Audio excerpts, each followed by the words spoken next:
some days I'm like, how do I do this all? I think it's just really about time management, and I put away 2 hours at least every day to work on my business and ensuring I stick with that and making content. Because, yeah, you need to focus on your business because that should be a priority. I think as business owners, you can get a little bit caught up in doing things like in your business and not working on your business. Really need to prioritize like growing your business or growing your platform to help your business, especially if you are trying to grow like a TikTok channel, which will hopefully help your business. You really need to focus in on that.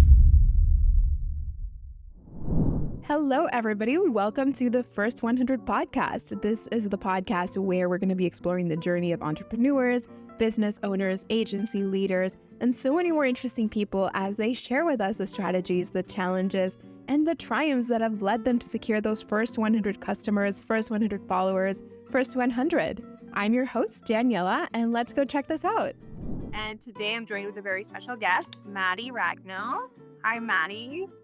Hi, how are you? It's great to have you. Maddi has worked with us in the past, right? You've made videos for Penji. We worked with you on TikTok. And, basically we just wanted to have you here to talk a little bit about who you are, your journey, how you became an influencer, social media, the whole lot. So why not tell us a little bit about yourself? Yeah, so as you said, my name's Maddi, or Madeline as well is my actual name, but everyone knows me as Maddi on TikTok, so it's kind of stuck now. I've been in marketing close to 10 years now, and about 5 years ago, I went out on my own. I had a lot of clients doing social media for them on Instagram, when Instagram was really quite easy and not challenging now. And I then formed my own marketing agency as well. So we do social media, we do paid advertising, we do email marketing. And I guess how I became an influencer, which is a funny word because I don't really think I am an influencer, is I just really started sharing content on TikTok. And why people got to know me as the Hey Maddi is people used to come up to me at the office and go like, "Hey Maddi," and ask me a marketing question, and I'd just answer it. And that sort of style of TikTok really took off. And within like a month, I had close to 40,000 followers just from doing these little skits that started with "Hey Maddi" and asking me a marketing question. So yeah, I didn't really expect to fall into being like an influencer, especially being a marketing like person. I don't feel like that tends to be like an influencer role or like an aspiring role. But yeah, a lot of people now follow me for marketing tips or wanting to get into the industry as well. Interesting, yeah. I mean, I definitely feel like the marketing space is not the most popular when it comes to influencers, right? When you think of influencer, you immediately think of like makeup and lifestyle and things along those lines. But I think there's a space for everything, and you've managed to make, a really big use of that space, because that we obviously have looked at your page, we see the videos that you make, and they go really well, for example, with companies like ours, who we're not necessarily specifically a marketing company. We're a graphic design company, but we do just kind of like has to work a lot with marketing. And obviously we do marketing ourselves for our own brand. So I think for brands like ours, we do find a lot of value in that, especially because we find a lot of influencers in that niche who are not necessarily giving the best advice or giving, like doing the best work. So you're one of those hidden gems that we've been able to find, especially on TikTok, I think. Oh, thank you so much. And I think, yeah, like you just said, I think why I also got such a big following was because the space is a little bit taboo sometimes with people giving out wrong advice, whereas really try and call out like misconceptions in the industry or like maybe things that other people are saying that's not correct. And I think, yeah, my followers value that as well. Yeah. So you mentioned you kind of just fell into like social media, right? Yeah. So you were essentially working, just your own marketing agency, and sort of happened to sort of start this style of video. How do you think that journey has felt for you so far? Like, was it just like explosive growth? You had a viral video and then it just took off from there, or was it more like gradual? It was explosive growth. I had a few viral videos in a row, and I think I was being super consistent. So I was very, very consistent for 30 days. And that wasn't to go viral or to grow my following. It was literally just like, I'm going to try TikTok. Like I hadn't really tried it. And I was a bit over Instagram because I don't know, it just felt a little bit curated and a little bit like it wasn't me. Whereas I really like with TikTok, they can just pick up the phone, have a chat. And that's how I like to talk. I'm just really like fun and energetic. Whereas I feel like Instagram's like, let's put up a pretty picture or a pretty video that has so much editing. And I'm like, I can't be bothered with that. It's too hard for me. So yeah, for 30 days, I was really, really consistent. And I think after 21 days, I had grown to about 20,000 followers. And then the next 10,000 followers was about another 20 days. And then the next 15,000 has been a bit slower now. Like it's a bit more like 100 followers every day, gradually growing. So yeah, it's just about staying consistent. Even if your videos aren't doing amazing, I find that months later, they'll pick up and you'll get an influx of followers. Yeah, especially on TikTok, right? Where like I think I was talking about this story the other day. I had this one, like you, like back in like 2020, I wanted to make. I was just like, this is so popular. I want to try TikTok, and I made a video of me glamping. I went glamping, and I just like recorded the glamping site. Like I didn't even do anything special. I just put like a little montage of videos of how the place looked.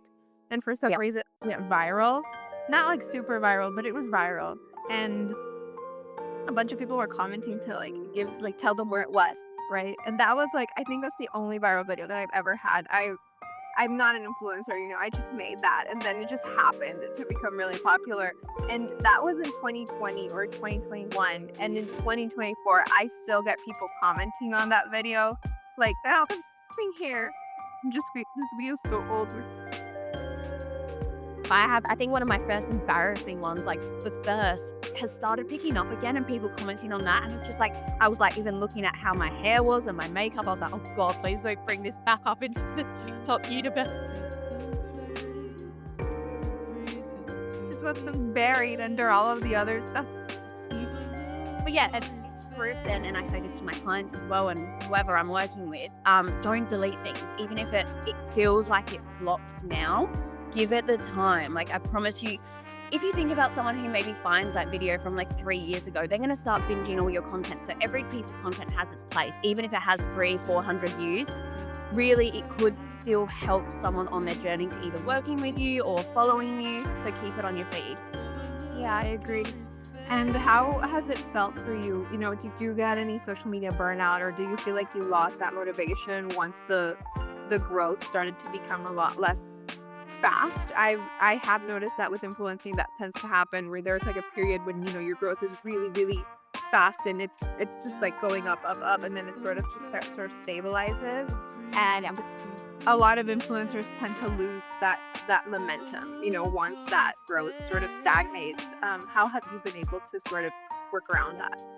And you know what, you're being like spot on. I reckon I did have a break for like a 1 or 2 weeks, and I think that's okay to do that now and then. I think you need to. And to be transparent, like it didn't really have a huge effect on anything else. Like TikTok does bring me in a lot of leads, and I still felt like that in that time off I was still getting the leads because of those other videos. But when I got back into it, I was like, okay, I need to step it up now. And I think honestly now I'm posting 2 times a day rather than 1 time a day, just to get the momentum back and happening again. I think the great thing about TikTok, like I was saying, is it doesn't have to be super like polished or amazing. You can just pick up your phone. So I feel like it's a platform where you get burnt out less because it's quite easy, but maybe that's just how I feel. But if I was like doing Instagram and I was creating like these like really curated videos, I think that would burn me out more. Like I literally did an Instagram yesterday, a reel. Normally I get my team to do my reels because I like really can't be bothered.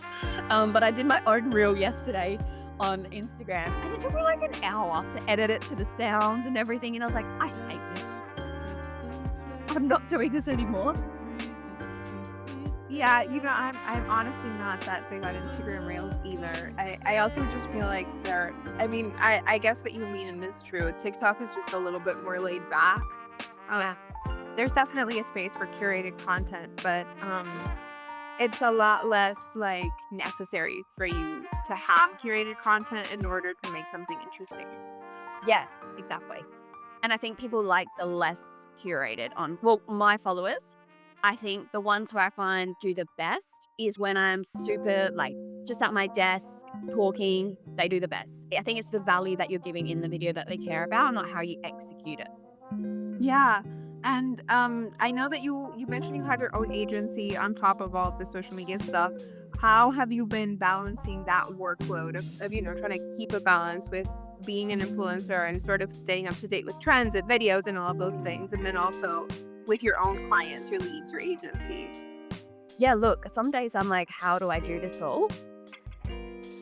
I think, yeah, I think it's just really about time management. And, I put away 2 hours at least every day to work on my business and ensuring I stick with that and making content. So, yesterday, my social girl and me filmed content for Made, and we made sure that we blocked that out in the calendar because, yeah, you need to focus on your business because that should be a priority. So we really try and at least do 2 hours a day on like stuff for the agency, and then client work after that. So it's really just about organization, right? Yeah, and I think as business owners, you can get a little bit caught up in doing things like in your business and not working on your business. So, yeah, you really need to prioritize like growing your business or growing your platform to help your business, especially if you are trying to grow like a TikTok channel, which will hopefully help your business. You really need to focus in on that.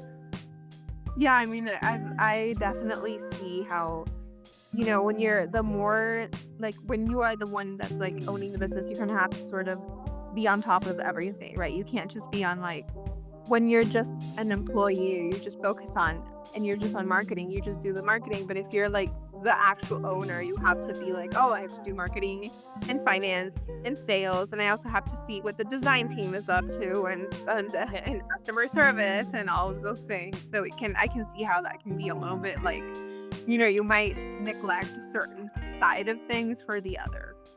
Yeah, and I would also recommend, like, I know if, the small businesses listening to this or people aspiring to be like influencers, if there's a part of the process that you don't enjoy, so maybe it is like editing or like something, maybe look at outsourcing that. And even though it's an investment in you or your business. So, the parts of like editing, like I was saying to you before, I don't love doing that sort of stuff. Outsourcing that makes it easier for me to pump out more content because then I'm not doing the stuff that I don't like doing. Yeah, so that's actually why we initially partnered with you, because that's what we do, right? We do like the outsource. We're basically the where you go to outsource things like graphic design. So when we found you, it was obviously I remember because I was working on that campaign specifically, and it felt like organic to work with you because it felt, she obviously has relied on outsourcing tools, and we are an outsourcing tool, so it would obviously make so much sense.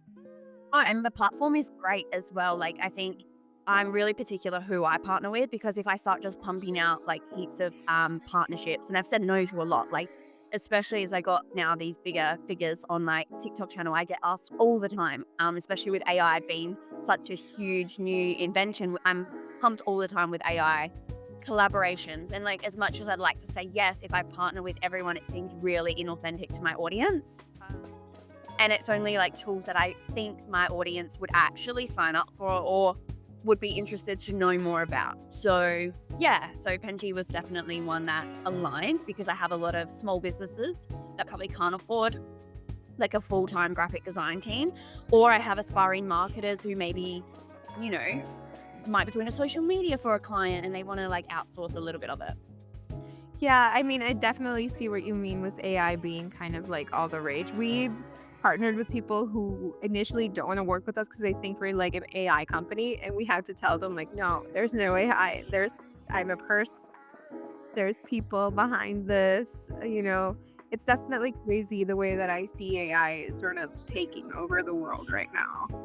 Yeah, and some of the tools are amazing. Like we've said yes to a couple because I'm like, okay, this is value to my audience, or they've given me access to the tool to give them feedback. And I'm like, that's a cool collaboration.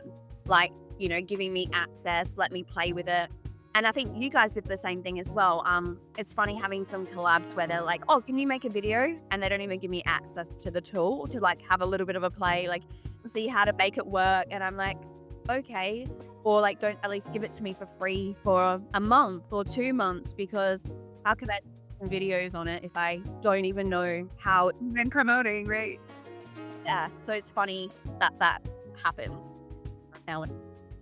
Yeah, I feel like, I definitely, for us, it's a really important part for influencers to experience what they're actually promoting. Because then we also, I think in our whole like ordeal, it's always like, you have to make sure that what you are talking about is real. Because then if you're talking about Penji and you don't actually care about Penji or have used Penji or find any value in it, you're not going to say anything that's worthwhile either. You're probably just going to like read some random thing. Yeah, exactly. Yeah. So how have you been navigating sponsorships and brand deals and things along those lines? I think that's a very interesting. We have a lot of sort of inspiring creators watching this podcast, and I think a really big question that they tend to have is how they handle themselves with sponsored videos, with pricing. And I think with influencing is such like it's not kind of, there's no one specific price, right? Or a specific way to do things. People kind of just do whatever. How have you learned to navigate all of that? Yeah, just spot on. There is no price, especially because, I'm in a marketing agency, but I work with influencers that are in like the skincare or beauty space. So yes, I kind of know pricing in that. But I guess when it comes to pricing of like more my services, I was a bit like, oh, what should I be pricing myself? And I think I just started off when I like was getting a few sponsorship opportunities. I did start quite comfortably because I was like, I'd rather at least have a few partnership deals that are on my feed, get a feel for how this works, see how I do go with doing it. And then every time I had a successful sponsorship opportunity, I would just put my pricing up just like $100 or $50, small increments to see how that goes. And the thing is, like, most businesses will negotiate, and that's totally fine. Like, they're in their rights to negotiate. So I think you have that little bit of wriggle room to start a little bit higher, knowing that there's going to be probably some negotiation in there as well. But I think it comes down to really looking at your engagement and understanding, like, do I have a really engaged audience? Because most of the time brands will pay for more of an engaged audience than the followers as well. So if you do have that, I think you have a bit more wriggle room to ask for a little bit more. But if you're still growing your engagement, you may need to just like revisit your pricing and be like, maybe I need to try a few cheaper sponsorship deals to see how it goes before I put my pricing up to like thousands of dollars or something. Yeah, I think for us as a brand, that's also like a struggle. We do value more engaged audiences than following, especially because I think we have seen way too many people who have a big following that don't have the engagement to back that up, right? So unfortunately, you kind of have to sort of revisit your whole idea of a price when that happens. And I think like it's definitely the touchier subject when it comes to collaborations, because as a brand, you also don't want to pay people. You want to pay them what they're worth, right? So that means you don't want to give them not enough because you're cheap, right? But you also don't want to sort of just give off whatever. And I think it can be really difficult for us as a brand to navigate that, as well as the influencer, because it's not like working with our clients. Is a lot easier because it's just very straightforward. There's a pricing and then you either pay for it or you don't. There's no like leg room there. Yeah, and I think what I started to do as well is the first few, I didn't realize how long sometimes the process would take. Like, I did a recent collab with a very big brand, and the back and forth was like full on. And at that point I was like, okay, this is really why I probably charge too less, because if I really think about it on an hourly rate, of if I was to work with a client and get paid for that amount of time, I probably would have made more money, working with a client. So I think sometimes brands got to understand, like, especially working with influencers in the B2B, it has to be like you're taking away X amount of time from them, where they could be working with clients, and what's their hourly rate to create the video, to create the script, to create the back and forth. It's actually a lot of work sometimes, that I think some people don't really realize with influencer marketing. Yeah, I think that there's a misconception that I think influencer marketing is just so easy, right? And you don't have to do anything, and there's not like a lot of work. And I do that back and forth with influencers, and I feel like while sometimes it can be really fast and very efficient, we just kind of like, we steamroll and it's done. Sometimes, like you said, it's like you have to go through very rigorous processes, especially if the campaign is more specific, right? Or what you want to make is more sort of a very curated thing that the brand wants. Yeah, and this was even getting to the point of like how they wanted the link in bio to look on my link tree, how was the button to look, how my bio had to have specific things in it. So I think it also comes back to when you're pricing yourself, like how many things are they asking from you? Because, a link in bio is probably worth you putting your price up a little bit, because, yeah, there's a link in your bio. Like, that's sacred space if you're an influencer, because people always go to your link in bio. Or if they're asking to put, a pin post or a story, or I think you need to look at the components and really flesh out like the value of each component and put a price to that part.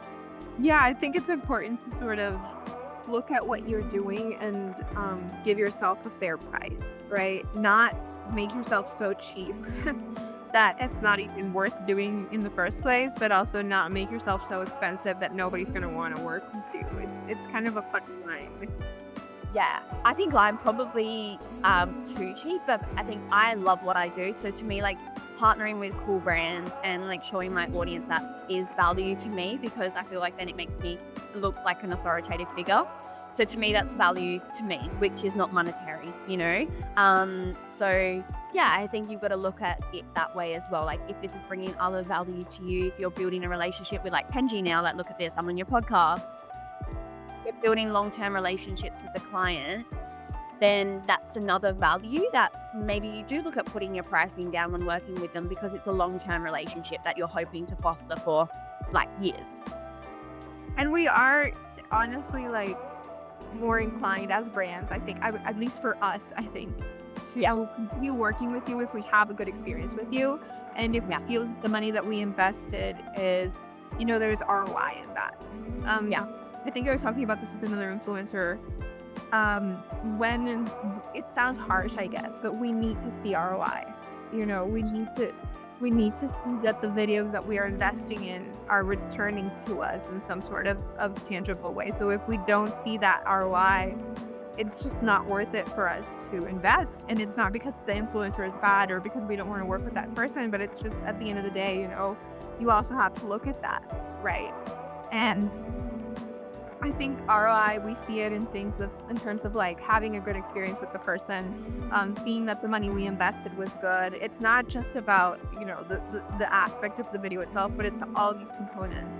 So like you said, if all of these components sort of are met, you as a brand are also more inclined to reach out to that person and talk to them again and want to work with them and give them more in future campaigns.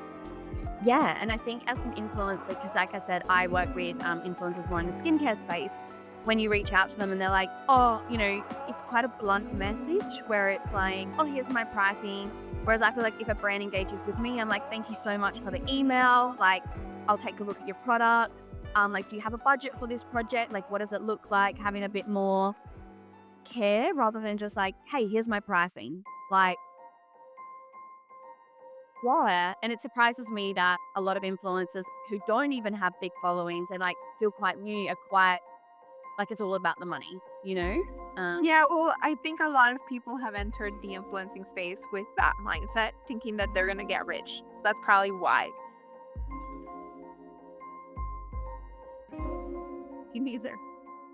But I feel like the problem is that now that it's sort of become more popular of like a career choice, it's like kids nowadays want to become YouTubers and TikTokers, and back when I was a kid, we wanted to be firefighters and princesses. But I think it's just sort of given this idea to people that, you're going to be famous, and then you can just ask for whatever kind of money you want. And it's probably why it's been like, why would you see that influx of these influencers who are a little bit more focused on money than they are on like the actual content? I think also just kind of advice TikTokers and influencers in general who talk about how they make money in their sleep. Right. Because I think probably that's why. Because I also see that a lot, of people who are very much just focused on the money. But at least for us as a brand, when that's sort of the main focus, it is very transparent that there's no interest in us as a brand. We usually don't go through with those collaborations. Yeah. That's good. Yeah. But we obviously loved working with you. It was great having you. And we did want to reach back out and talk to you. I think people like you who have worked both as like, you said you worked with influencers in the marketing side, and you also worked as an influencer yourself. You're in a position where you're doing really great because you can see both perspectives. Whereas sometimes I think you can get too caught up in like the brand side, or too caught up in the influencing side, right? I think that's also helped you balance a lot how you make your choices and how you manage yourself in your own platform. 100%. Like I said to you, you can see when you work with influencers when the brand doesn't align with them, and I've seen that. So that's why, like I said to you before, I'm really specific, because I don't want to do the brand injustice by just saying yes when I don't feel like it aligns, or I can't give a video that makes sense for the brand as well. Yeah, no, it makes sense. And I think just in general, that's what you're always aiming for as a brand and as an influencer, to just have a collaboration where it's, mutually beneficial for all parties involved, not just one of them. Yeah, Yeah. definitely. Yeah. Well, Maddi, we're coming to an end to our call. It's been great to have you on the podcast, sort of talk to you again. I think last time we worked together was September of last year, right? Oh my God, that has gone so far. I feel like I did your campaign recently. Like, it doesn't feel like it was that long ago. Maybe I'm wrong. I should probably check. No, you're probably right. I reckon, maybe end of last year. Yeah. Yeah, because I remember being it sometime last year. I think maybe December or September. Doesn't matter. But it was great having you. For all of those people that just found you on our podcast, is there anywhere that you want to show them, direct you to, your TikTok page or Instagram, you have a website, any project that you want to talk about? The floor is yours. Yeah, thank you so much. I think come to my not Instagram, come to my TikTok. I nearly stuffed that one up. Come to my TikTok, Made Creative Co. So MADE, then Creative Co. And then following my link in bio, I've got a podcast as well, and I also have a online TV show which I actually got because of my TikTok. So there's proof that if you stick with it, you can get other opportunities. And I talk with a lot of other influencers as well on there, and it's more around e-com as well. So worth you guys checking out my link in bio for my show and my podcast as well. Awesome. Yeah, I'll be adding the links into the call just so that we can see there. But, I'm hoping that people will go your way. And it's been great having you. Guys, tune in next time for the next podcast with our other guests. All right. Have a great day. Thank you. Bye.